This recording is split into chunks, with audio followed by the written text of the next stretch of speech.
Ayan, afternoon kuya, ready ka na sa question natin? Hawak ko yung premyo. Hawak ko rin yung sagot.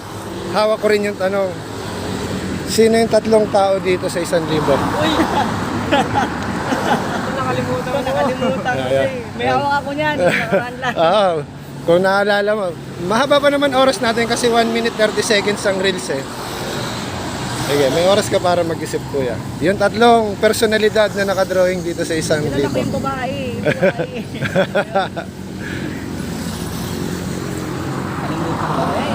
Hindi, sige, mahaba pa naman. May mapapagbigyan ka ng reels.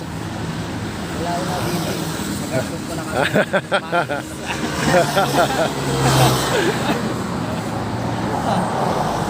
May 40 seconds ka pa para mag-isip. Yung babae para si Magdalena. Hindi talaga nakalimutan ko eh. Hindi lang ka.